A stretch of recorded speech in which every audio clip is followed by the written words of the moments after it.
रोज़ की तरह आनंद लक्ष्मी ब्लॉग में सबका हार्दिक स्वागत है। सबके मंगल मोक्ष की कामना के साथ दोस्तों, बड़ों को मेरा नमस्कार, छोटों को मेरा आशीर्वाद। मैं ठीक हूँ, आशा करता हूँ कि आप ठीक होंगे। आज के उत्तराखंड के रामचरित मानस के प्रसंग में दोस्तों, मर्यादा पुरुषोत्तम भगवान रामचंद्र जी के जीवन के आदर्शों और मानव धर्म के निर्माण के लिए, मानव धर्म को परिमार्जित करने के लिए तुलसीदास जी ने रामचंद्र के माध्यम से जिस प्रकार के भावों का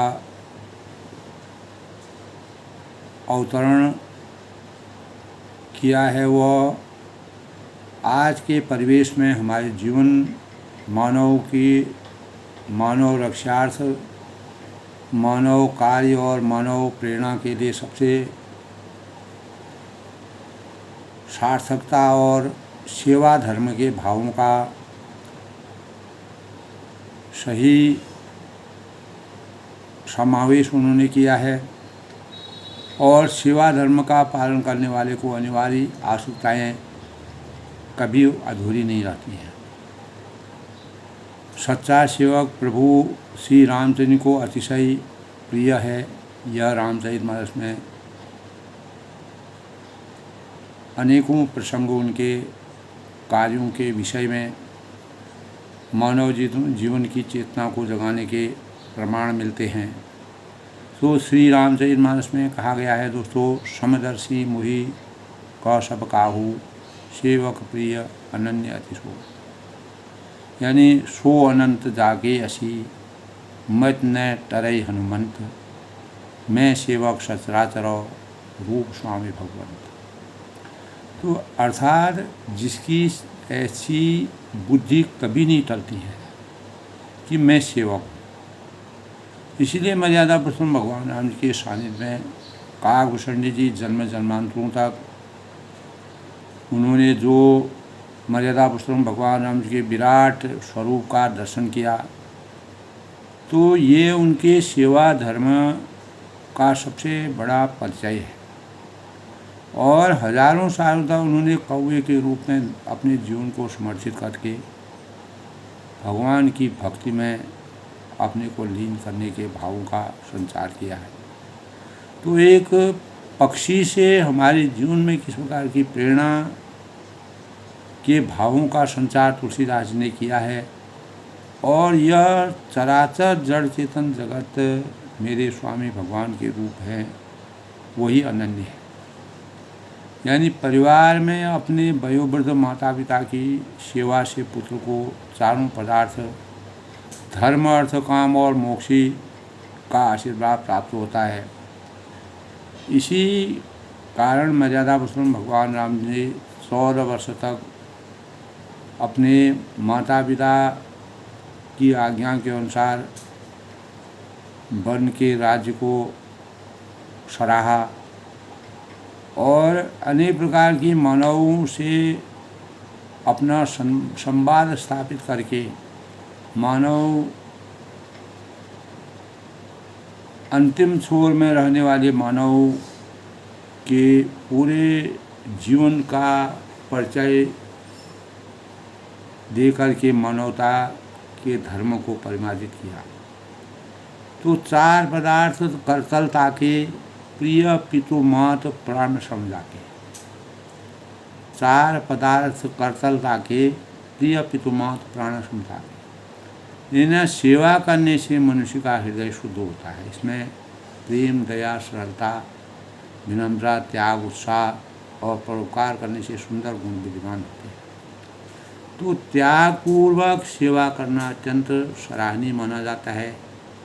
इसी धर्म के विनय में श्री रामचरितमानस में यह भी कहा गया है दोस्तों, शिव दधीचि हरिश्चंद्र नरेश, सहे धर्म हित कोट कलेशु। यानी पति की सेवा करने वाली महासती अनुसुईया ने पति की सेवा करके इतना तपोबल प्राप्त किया जिसे वह एक बार ब्रह्मा विष्णु महेश भी उन्होंने ब्रह्मा विष्णु महेश को भी शिशु बना दिया। तो सेवा धर्म इसी प्रकार मर्यादा पुरुषोत्तम भगवान राम के चरित्रों में विराजमान था। उसी की प्रेरणा को लेकर के कागभूषण जी को अपार ज्ञान का संचार हुआ। मोई भगत प्रिय संतन अस विचार सुनि काग, काय बचन मन मम पदौ करेशु अचल अनुराग। यानी कहते हैं कि हे काग सुन मुझे भक्त निरंतर प्रिय है। मर्यादा पुरुषोत्तम भगवान रामचंद्र जी कागभूषण जी कहते हैं मुझे भक्त इतने निरंतर हमेशा प्रिय हैं जो ऐसा विचार कर, जो शरीर से वचन से और मन से मेरे चरणों में अटल प्रेम करते हैं, वही मेरा सही भक्त है। इसीलिए मैंने कागभूषण जी को अपने सानिध्य में रख करके माया संभव भ्रम स्वभाव अब न व्यापहि तोई, जान्यो ब्रह्म अनादि अजौ अगुण अनुराग। यानी माया से उत्पन्न सब भ्रम अब तुझको नहीं व्यापेंगे।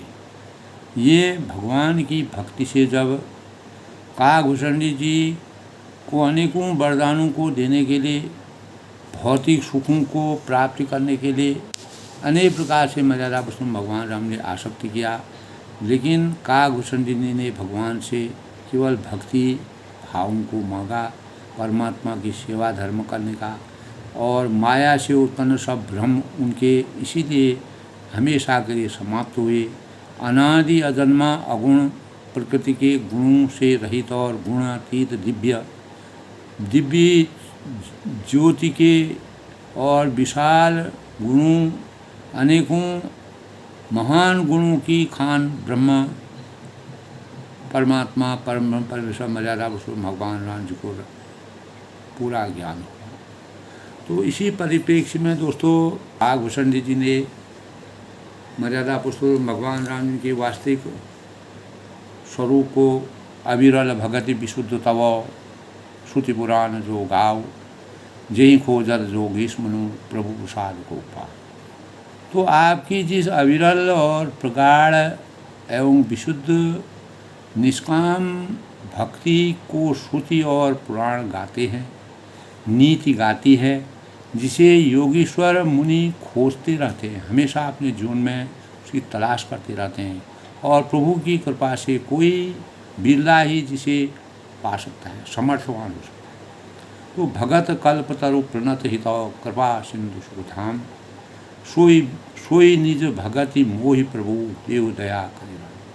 तब कागभूषण जी ने कहा कि सभी प्रकार के प्रसंगों से परिपूर्ण होकर जब मर्यादा पुरुषोत्तम भगवान रामचंद्र जी के साथ अनेकों बार कागभूषण जी ने अनेक प्रकार की लीलाओं का वर्णन किया, तो तभी वह कहते हैं कि हे भक्त के मन इच्छित फल देने वाले, भक्तों को हमेशा अपने सानिध्य में रखने वाले, उनको मनोवांछित फलों को देने वाले, कल्प वृक्ष के समान विस्तार कल्प वृक्ष मानव जीवन के लिए हमेशा आच्छादित रहता है और हमेशा फलीभूत रहता है, हमेशा फलों से पूर्ण रहता है।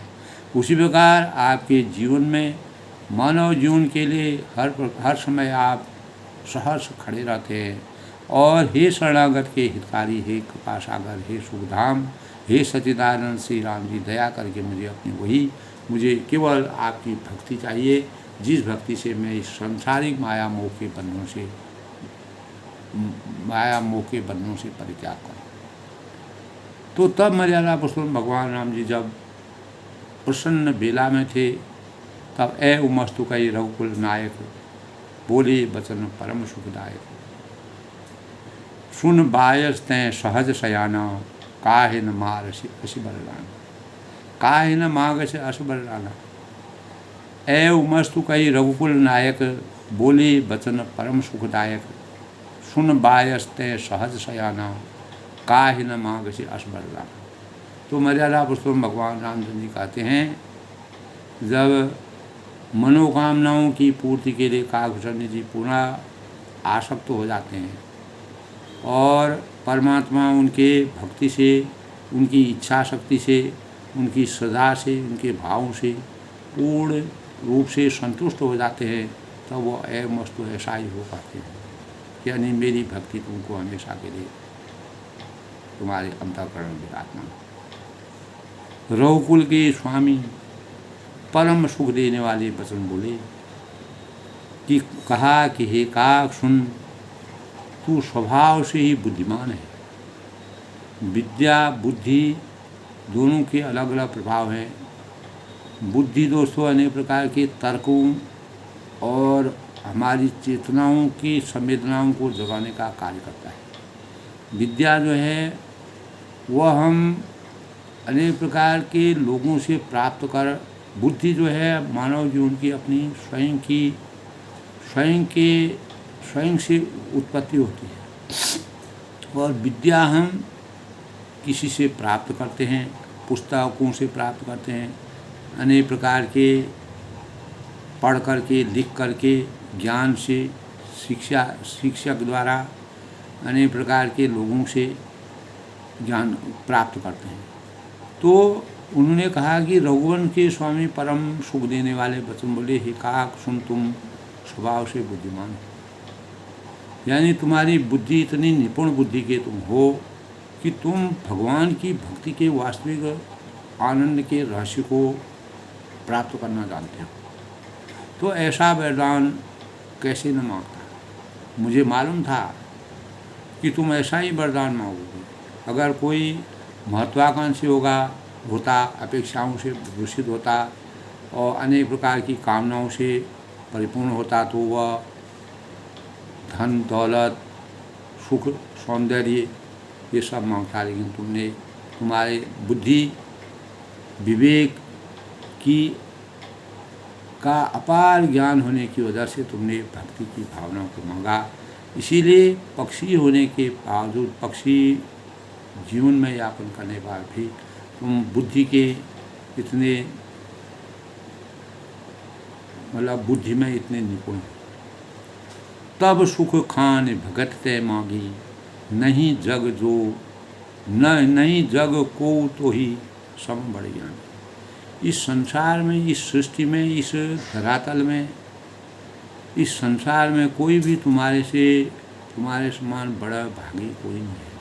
तब सुख खान भगत के मांगी, जो तुमने सब सुखों की खान भक्ति मांगी। इस संसार में मानव जीवन के लिए सबसे बड़ा सुख अगर कोई है, किसी भी जीव प्राणी के लिए सबसे बड़ा सुख है, वो है भक्ति।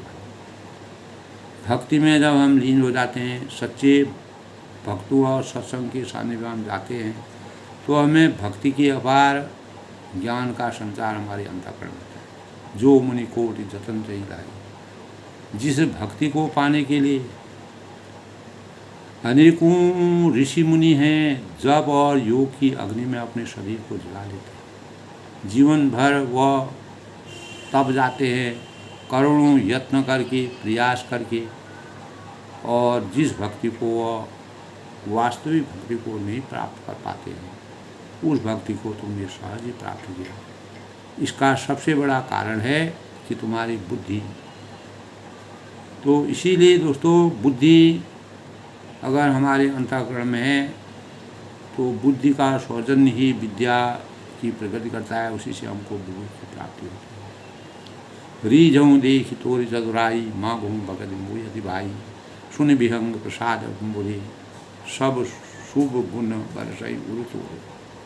तब उन्होंने कहा कि यही भक्ति तूने मांगी है, तेरी चतुरता देखकर मैं रीझ गया हूँ, और यह चतुरता मुझे बहुत ही अच्छी लगी। और हे पक्षी सुन, मेरी कृपा से अब समस्त शुभ गुण तेरे अंतःकरण में, तुम्हारे हृदय में हमेशा विराजमान रहे। कोई भी तुम्हारे अंतःकरण की छवि को धूमिल नहीं कर सकता। भगत ज्ञान विज्ञान विरागा। तुम्हारे अंतःकरण में ज्ञान होगा, भक्ति होगी, विज्ञान होगा, वैराग्य होगा, योग होगा, और मेरी तमाम प्रकार की जो अनेकों लीलाएं हैं, उनके रहस्य और उनके विभाग के बारे में तुमको अच्छी प्रकार तुम अवगत हो गए। और जान अब तय सब ही कर भेदा, इन सब के भेद को तो अच्छी मेरी कृपा से ही जान जाएगा। और मम प्रसाद नहीं साधन किया, मुझे तुझे साधन का नष्ट नहीं होगा, किसी भी प्रकार का साधन का नष्ट नहीं। इस प्रकार काकभूषण जी को आसक्त किया, माया संभव भ्रम सब अब न व्यापहित हो। इसीलिए माया से उत्पन्न हुए जितने भी सांसारिक भ्रम है, मोह है, लोभ है, क्षोभ है, तो उसको कभी भी व्यापेंगे नहीं। यानी दैहिक भौतिक तापों से तुम हमेशा विरक्त रहोगे। और जानो ब्रह्म अनादि अजगुण गुणागार मोहि, अनादि अजन्मा अगुण प्रकृति के गुणों से रहित और गुणों की खान ब्रह्म में क्या आसक्ति है उसको तुम अच्छे प्रकार जान जाओ।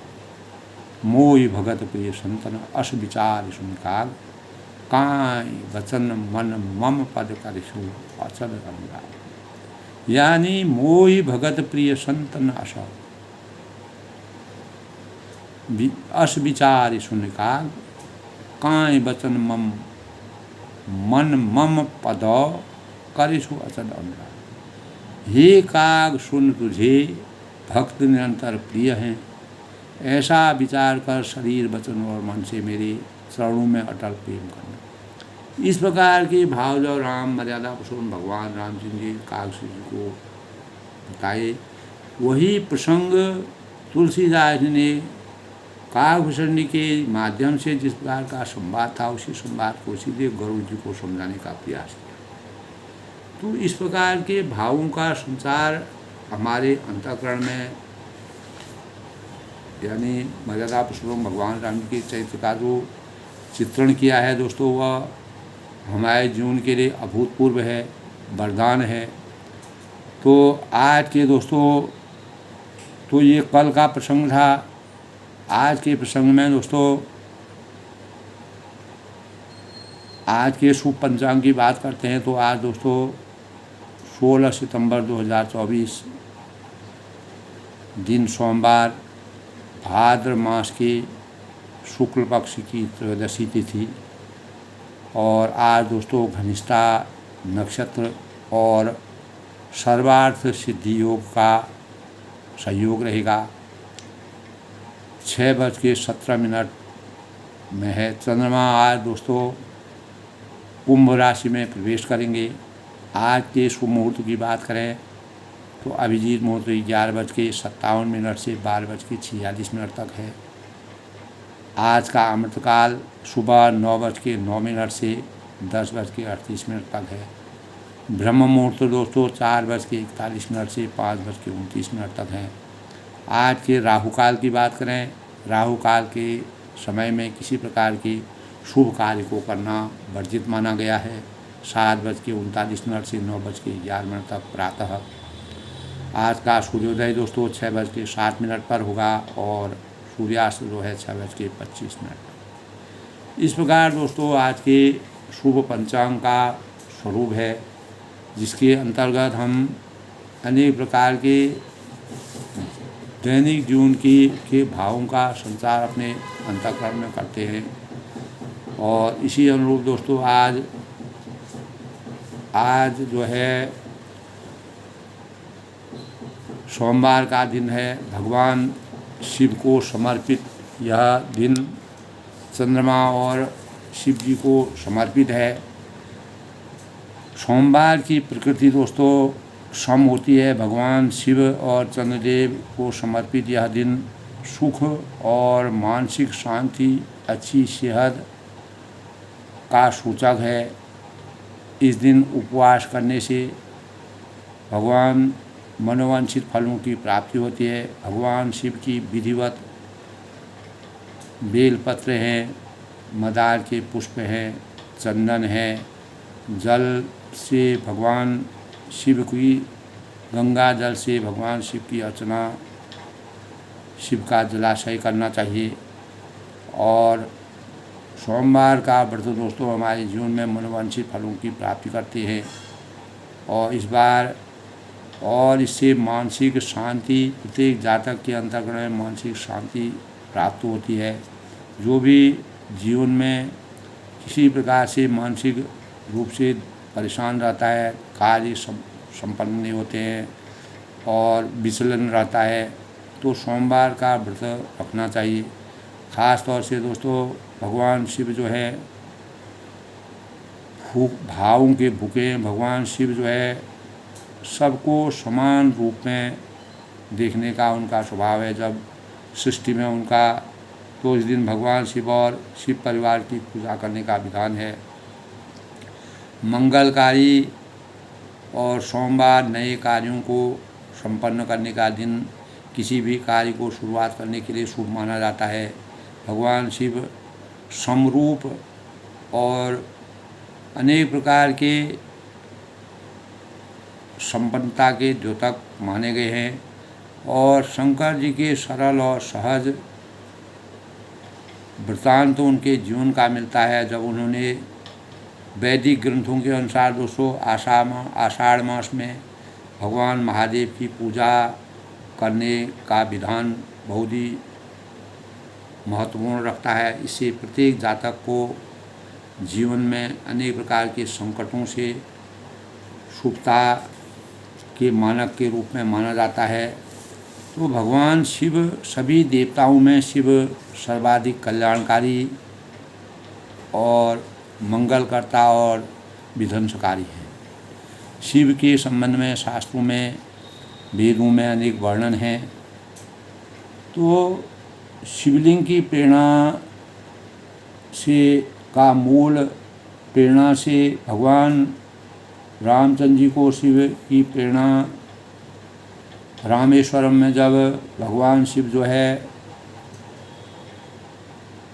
लंका को पार करके सेतु निर्माण करके सेतु से पार आके आ रहे थे, तो रामेश्वर में उन्होंने भगवान शिव की आराधना की, शिवलिंग की स्थापना की। मर्यादा पुरुषोत्तम भगवान राम जी के हाथों से ही रामेश्वरम में शिवलिंग की स्थापना की गई है, जो आज भी हमारे जीवन के लिए एक प्रेरणा और भगवान का सही स्वरूप हमको दिखाई देता है। तो सृष्टि में जब कुछ नहीं था, शून्य था, तब ब्रह्मांड में केवल अंधकार फैला हुआ था, तो शिव ही सूर्य की उत्पत्ति कर दिन रात की रचना की, ऐसा हमारे शास्त्र कहते हैं। शिव सृष्टि के ब्रह्म हैं और विष्णु के साथ शिव का नाम कल्याणकारी माना गया है। और देवताओं की विपत्ति को मुक्त करने के लिए भगवान शिव ने समुद्र मंथन के समय विस्मान करके देवताओं का कल्याण किया। सूर और असुर दोनों में पूजनीय देवताएं माने जाते हैं। और जब राक्षसों ने जो है शिव के वरदान को प्राप्त करने के बाद राक्षसों अवतार में जब वो अवतरित हुए, राक्षसी माया में चले गए, अहंकार उनको हो गया, तो भगवान शिव ने ही उनका अंत किया। तो प्राचीन वेदों में ग्रंथों में शिव का विस्तृत वर्णन मिलता है। शिव के लिए सबसे अच्छा मंत्र है दोस्तों ओम नमः शिवाय में सब कुछ समाया हुआ है। और ओम त्र्यंबकं यजामहं सुगंध्यं पुष्टिवर्धनं उर्वारुकमेव बंधना मृत्योर्मोक्षीमामृतम्। कभी भी कोई कष्ट जीवन में आता है, कभी भी कोई किसी के लिए अगर हमको वंदना करनी है तो शिव के इस मंत्र का पाठ अवश्य करना चाहिए। यह त्र्यंबकं जो है गायत्री मंत्र का जाप है दोस्तों। तो आराधक को दीर्घ आयु प्रदान करने के लिए शिव की पूजा में अनेक प्रकार के रत्न और भूषणों से पूजा करने का, धन धान्य से पूर्ण, और बेलपत्र है, फल हैं, फूल हैं, जल अर्पण करके भगवान शिव की भाव और श्रद्धा के साथ भक्ति पूजा करनी चाहिए। और जो भी कुमारी कन्याएं हैं उनको भगवान शिव की 16 सोमवार का व्रत करने से मनोवांछित वर की प्राप्ति होती है। शिवकार जो गृहस्था यानी जो गृहिणी होती है, उनके जीवन में पति की लंबी दीर्घायु के लिए कामना की जाती है। तो शिव की पूजा करना, शिव का व्रत रखना और ध्यान लगाना यह कल्याणकारी माना गया है। और इसीलिए दोस्तों गरुड़ जी भी शिव जी के सानिध्य में उन्होंने ये अपने जीवन को रहे, शिव के सानिध्य में गरुड़ जी भी गए थे।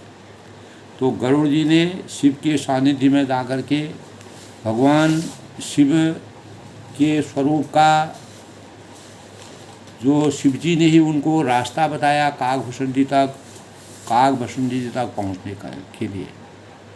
और काकभूषण जी जो है जब कि जो लंबे समय तक सत्संग करते थे, अनेक जो चर अचर थे, जल जीव थे और पशु पक्षी थे, मानव थे, जो भी जिस अवतार में वहाँ पर आते थे सत्संग में, उनको सत्संग सुनाते थे। भगवान शंकर भी हंसरू के रूप में वहाँ पर जाकर के भगवान यानी काकभूषण जी उनके सत्संग को सुना। ऐसे प्रमाण हमारे शास्त्रों में मिलते हैं। तो भगवान शिव ने ही गरुड़ जी को भी रास्ता बताया कि वाल्मीकि जी के सत्संग में जाकर के और तुम्हारा जो संशय है, मोह है, और इस सांसारिक मोह माया के बंधनों से तुम विमुक्त तभी हो सकते हो जब तुम काकभूषण जी के वास्तविक वही काकभूषण जी मर्यादा पुरुषोत्तम भगवान राम जी को उनके ब्रह्मांड की छत्रछाया और उनके विराट स्वरूप से उनको परमात्मा की भक्ति करने का आशीर्वाद प्राप्त हुआ। उनके भक्ति में वो लीन हो गए और उनका हमेशा के लिए मोक्ष प्राप्त हुए। जो कौवे के रूप में उनको लोमेश जो ऋषि थे उन्होंने उनको श्राप दिया था, उसी श्राप से वह तृप्त हो गए, कृत्य हो गए। तो संकल्प बल दोस्तों दृढ़तापूर्वक किया गया जो निश्चय होता है संकल्प कहलाता है। तो संकल्प जनित दृढ़ता ही संकल्प को बल प्रदान करते हैं। मर्यादा पुरुषोत्तम भगवान राम जी को संकल्प के सौजन्य से ही अपने लक्ष्य के प्रति वह आस्थावान बने और उसे पाने के लिए अपने कर्म की अग्नि जगाई। उन्होंने हमेशा अग्नि जगाई रही। यही भाव जो है गरुड़ जी और काकभूषण की अंतःकरण में थी। तो दृढ़ता के कारण ही व्यक्ति अपने लक्षित कर्म में कभी भी विस्तृत नहीं होते हैं। वे निरंतर कर्मलीन रहते हुए अपना उद्देश्य समय से पूरा करते हैं। जिस प्रकार मर्यादा पुरुषोत्तम भगवान राम जी ने 100 साल के वनवास के दौरान अयोध्या की प्रजा की रक्षा की। तो हर कोई दोस्तों इस संसार में अपने अभीष्ट कार्य अपने ढंग से करता है। किसी को पूर्ण सफलता मिलती है, किसी को आंशिक, तो किसी के हाथ असफलता लग जाती है। तो आंशिक असफलता के कारण बहुतेरे कार्य छोड़कर बैठे रह जाते हैं या कुछ नए कार्य को लक्ष्य बनाकर उसकी ओर उन्मुख हो जाते हैं। कभी कभी दोस्तों एक के बाद एक कार्य बदलते रहने के कारण उनकी स्थिति स्थिर और शोचनीय हो जाती है। तो ऐसी स्थिति से हमको बचना चाहिए। यही भाव हमको तो जिसके परिणाम स्वरूप अभागों और दूसरे अकर्मण्य यानी हम अपने को अकर्मण्य समझते हैं। तो काकभूषण जी ने कभी भी अपने लक्ष्यों के निर्धारण को नहीं छोड़ा।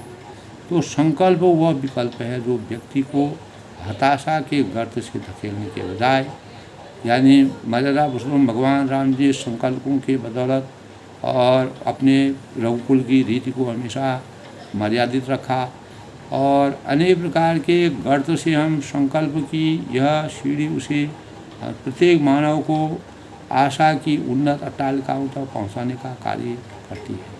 तो संकल्प बल से युक्त जो शारीरिक और मानसिक बल यानी सत गुणित होकर प्रभावशाली हो जाते हैं, तो संकल्पित मन कभी ध्येय से नहीं दिखते। गरुड़ जी के अंतःकरण में जो संकल्प था और यह व्यक्ति अपने लक्ष्य के प्रति हमेशा निष्ठावान रहते हैं। तो महाभारत काल में भी दोस्तों अभिमन्यु ने जय की बात जब जयद्रथ को मारने का अर्जुन ने संकल्प किया तो यह सबसे प्रसिद्ध घटना है। इन्हीं सुसंकल्पों के बल से अपनी खोई प्रतिष्ठा को प्राप्त करने में लोग प्रयत्न करते हैं।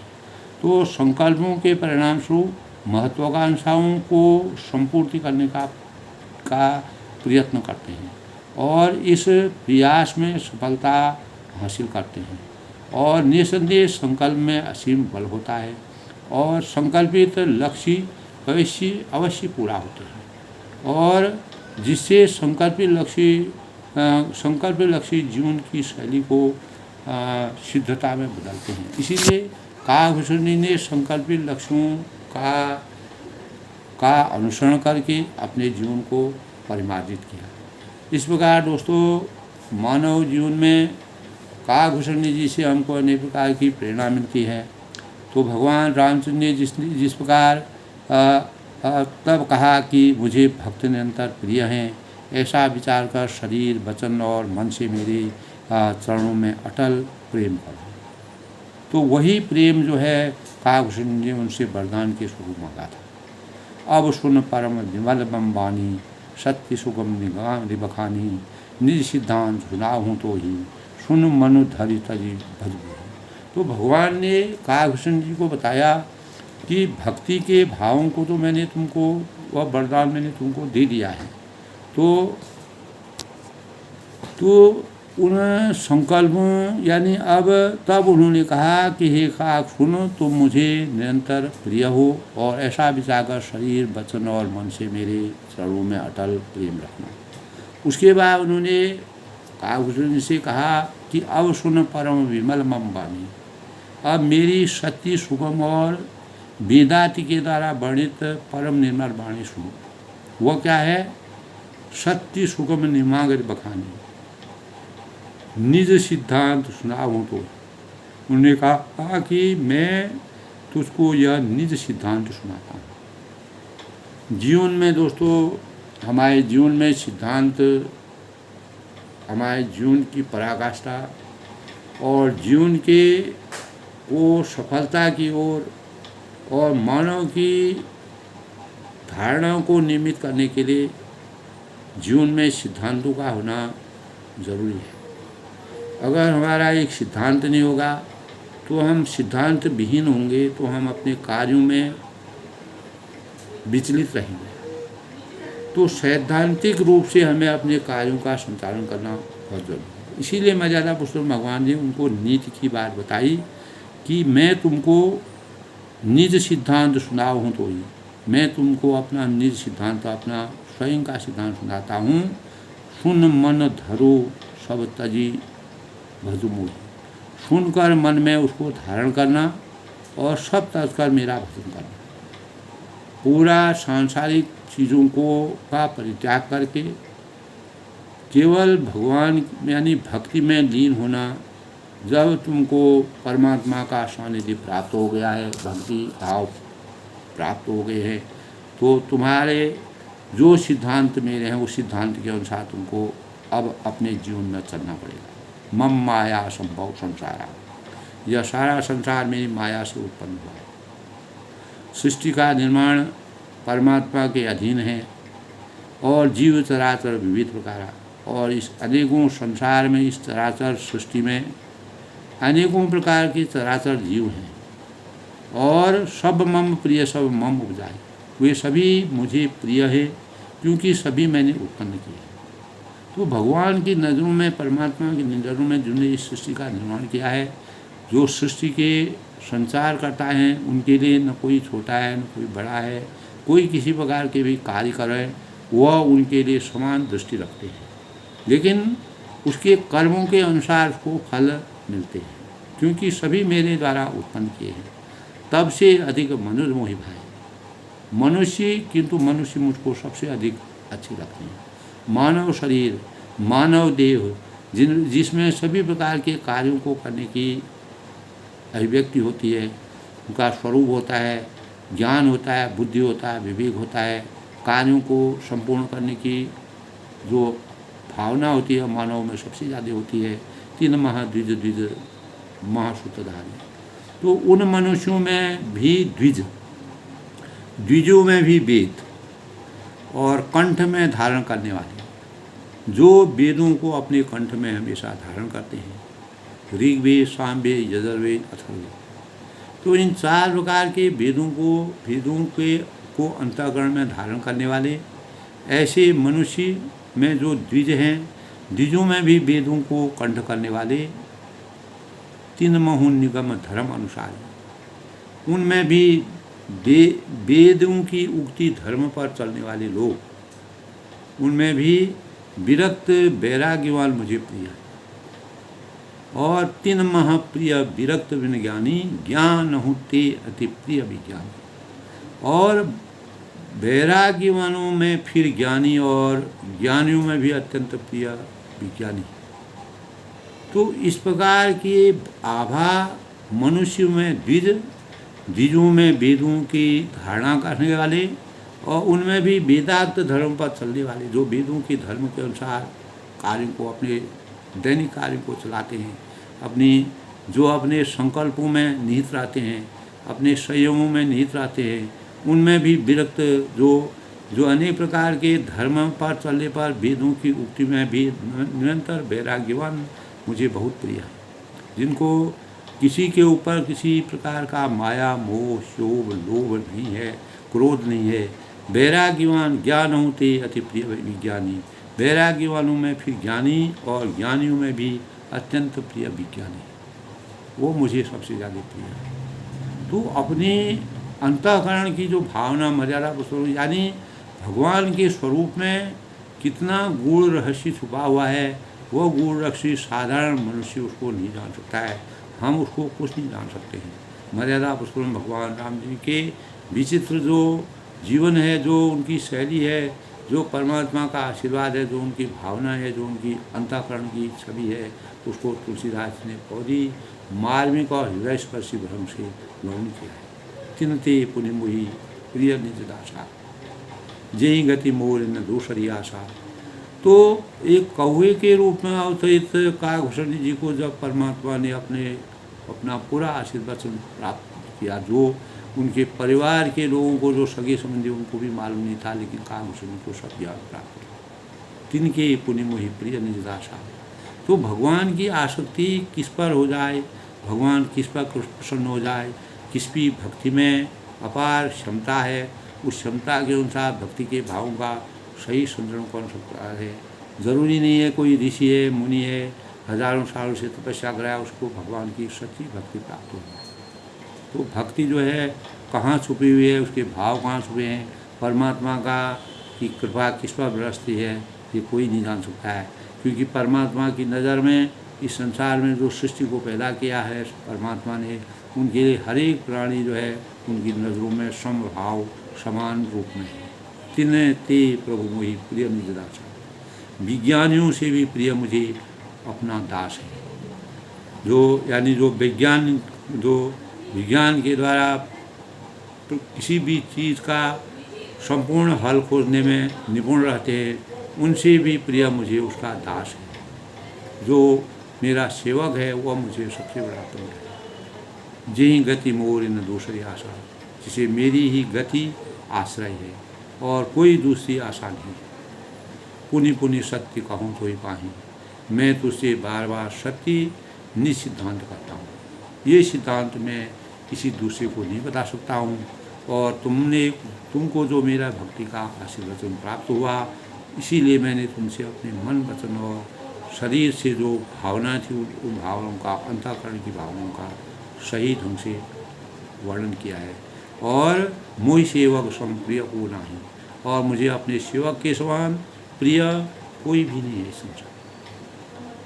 यह संसार जो है, सेवक जो सच्चा सेवक होता है, जिसमें आस्था होती है, जिसमें भाव होते हैं, जिसमें निष्काम और निस्वार्थ भावनाएं होती हैं, वही मुझे सबसे बड़ा प्रिय है। भगतिहीन विरंची की न हो, यानी भक्तिहीन ब्रह्मा ही क्यों न हो।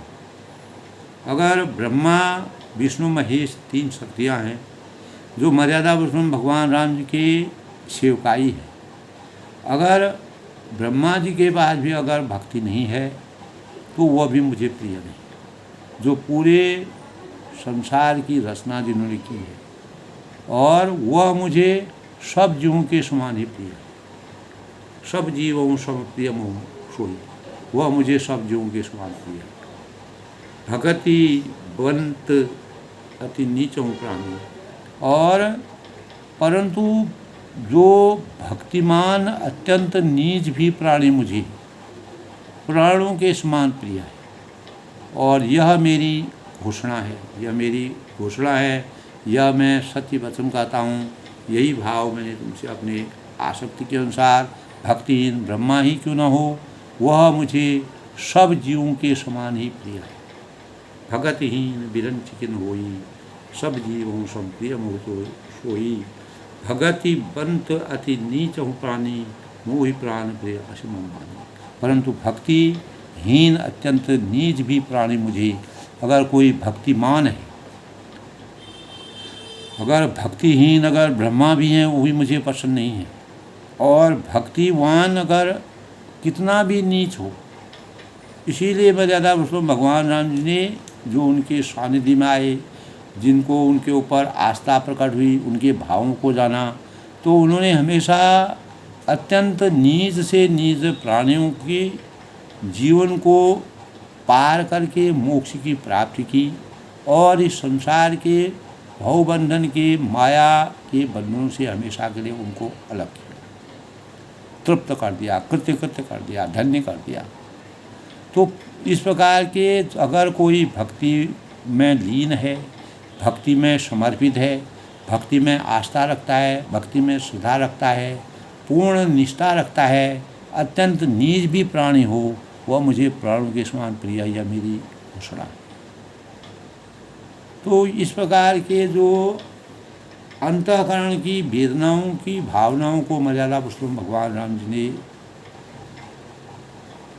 वर्णन किए है, वो हमारे जीवन के लिए और मानव जीवन के लिए एक प्रकार के बहुत बड़ी प्रेरणा के स्रोत के रूप में तुलसीदास ने जिस प्रकार का वर्णन उत्तरकांड में किया है, वह दोस्तों एक एक शब्द शब्द का हमारे चिंतन के जो अवरोध है, जो गतिरोध है, जो हमारे मस्तिष्क में किसी प्रकार का संशय है, तो काकभूषण जी के संशय को भी पूर्ण रूप से अभिभूत करने के लिए, उनके अज्ञान को ज्ञान के प्रकाश से संचित करने के लिए, और उनकी बुद्धि निपुण बुद्धि के कारण मर्यादा पुरुषोत्तम ने अपनी पूर्ण निष्ठा के साथ उनसे भावों का वर्णन किया। शुचि सुशील सेवक सुमति, प्रिय कहूँ काहि न लागे। शुचि सुशील सेवक सुमति, पवित्र सुशील और सुंदर बुद्धि वाला सेवक। तो इस संसार में दोस्तों प्रत्येक सामाजिक परिवेश में भी हम देखते हैं, जो इंसान पवित्र होता है, पवित्रता उसकी अंतःकरण में होती है, सुंदर शीलवान होता है, धैर्यवान होता है, और उसकी बुद्धि बड़ी प्रबल होती है, तो वह सेवक दोस्तों मानव जीवन में भी प्रत्येक मानव के आकर्षण का केंद्र बनता है। तो मर्यादा पुरुषोत्तम भगवान राम जी भी कहते हैं काकभूषण जी के, शुचि सुशील सेवक सुमति, पवित्र सुशील और सुंदर बुद्धि वाला सेवक, बता किसको प्यारा नहीं लगता है। तो हर एक को प्रिय लगता है। आज के कलिकाल में प्रिय कहूँ काहि न लागे। तो आज के कलिकाल में भी दोस्तों अगर हम पवित्र होंगे, सुशील होंगे, सुंदर होंगे, भले ही हमारे पास भौतिक चीज़ों की कमी होगी, अपेक्षाएं हमारे मनोकामना के अनुसार नहीं होंगी, हमारा जीवन सुखमय नहीं हो सकता है, लेकिन अगर हमारे अंतःकरण में पवित्रता होगी, सुशीलता होगी, हमें अपनी बुद्धि के अनुसार सही ढंग से कार्य करेंगे, सेवा भावनाओं का हमारे अंदर समर्पण की भावनाएं होंगी, तो परमात्मा कहीं न कहीं हमारे जीवन का उद्धार करने में समर्थवान रहते हैं। तो जिसका कोई नहीं होता है उसका परमात्मा होता है। तो प्रभु की कृपा जिस पर बरसती है, तो ताको प्रभु को छो अगम नहीं, जा पर तुम अनुकूल, तो प्रताप बढ़वा नहीं जा सके तो भगवान की आस्था कृपा, भगवान की कृपा जिसके अंदर होती है, वह किसी प्रकार के की भवबंधनों की आसक्ति में नहीं पड़ता है, कष्टों नहीं पड़ता है, कभी संतप्त नहीं होता है, दुखी नहीं होता है। श्रुति पुराण का नीति ऐसी। तो हमारे वेद हैं, पुराण हैं, शास्त्र हैं, मर्यादा है, नीति है, यही भाव हमको बताते हैं। मर्यादा पुरुषोत्तम भगवान राम जी हमेशा आदर्शता के प्रतीक थे, जो अपने मर्यादा और संस्कारों, नीति के से बिल्कुल भी विचलित नहीं होते थे। नीति और अपनी मर्यादा से बिल्कुल भी हटके उन्होंने कोई भी कार्य अपने जीवन में नहीं किया। इसीलिए रामचरित मानस जो है इतना प्रसिद्ध साहित्य कहलाया, जो तुलसीदास और वाल्मीकि जी की अभूतपूर्व ज्ञान के भावों का संचार है। तो कहते हैं कि श्रुति पुराण का नीति ऐसी सावधान सुन का, सावधान होकर सुनो काग, तुम सुनो कि श्रुति पुराण की और वेदों की मर्यादा किस प्रकार से मानव जीवन को पवित्र करती है। पवित्रता है, सुशीलता है, सुंदरता है, बुद्धिमान है, वही सच्चा, जिसमें ये गुण होते हैं वही सच्चा सेवक कहलाता है। और इस प्रकार का सेवक हर एक को प्यारा होता है। आज के परिवेश में भी दोस्तों हम अगर प्रेरणा के स्रोत के रूप में अपने जीवन में चरितार्थ करें तो आज के सामाजिक परिवेश में जिस मानव का जीवन पवित्र, सुशील और सुंदर होता है उसको हर एक हृदय का वो आकर्षण का केंद्र होता है।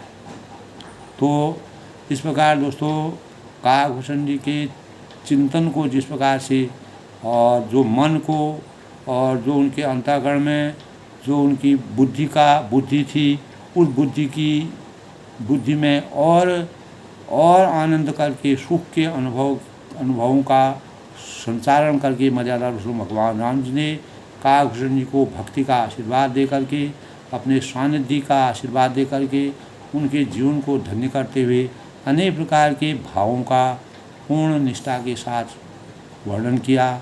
और हे काग सावधान होकर सुनो। अब आगे की बातें वह कहते हैं कि और भी उन्होंने मर्यादित बातों का जो निर्वहन करने के लिए कहा वह उनके आगे के प्रसंग में है। दोस्तों आज के प्रसंग में अपने वाणी को विराम देते हुए तो कागभूषण जी को अपार ज्ञान के पिपासु वो कैसे बने, मर्यादा पुरुषोत्तम भगवान राम जी का उन पर किस प्रकार से आशीर्वाद प्राप्त हुआ और उन्हें सारी कामनाओं को छोड़ते हुए, सारी संपदाओं को छोड़ते हुए केवल भक्ति का आशीर्वचन भगवान से मांगा। वही आशीर्वचन के भावों को उन्होंने गरुड़ जी को समझाया। इसीलिए रामचरितमानस में गरुड़ और कागभूषण का जो संवाद है, जो जीवन है, वह मानव जीवन के लिए बहुत बड़ा प्रेरणा का स्रोत है। और इसी के अनुसार हमारे जीवन में हम मानव जीवन में जितने भी कार्य करते हैं उन कार्यों को अगर उनके अनुरूप करके अपने जीवन को सार्थक करें तो हमारा जीवन सार्थक हो सकता है। हम महान मनुष्य बन सकते हैं, महान आकर्षण के केंद्र बन सकते हैं। प्रत्येक मात्र के जीवन के लिए हम कुछ भी प्राप्त कर सकते हैं। तो रामचरितमानस में तुलसीदास द्वारा विचित जो आज का प्रसंग है कि कागभूषण जी को जिस प्रकार से रामचंद्र ने संकल्प की मर्यादा को, पवित्रता के मानकों को और भक्ति के मानकों को, और जो सेवक होता है, सेवक अगर भक्तिहीन है तो वह जो है अगर वह ब्रह्मा भी है वह भी जो है भगवान को प्रिय नहीं है। अगर कोई भक्तिवान है, भक्ति से संपन्न है, अगर वह कितना भी नीच है तो वह भी उन्हें प्राणों से प्रिय है। सबके मंगल भविष्य की कामना के साथ दोस्तों आगे का प्रसंग कल। सब लोग सुखी रहें, खुश रहें, प्रसन्न रहें।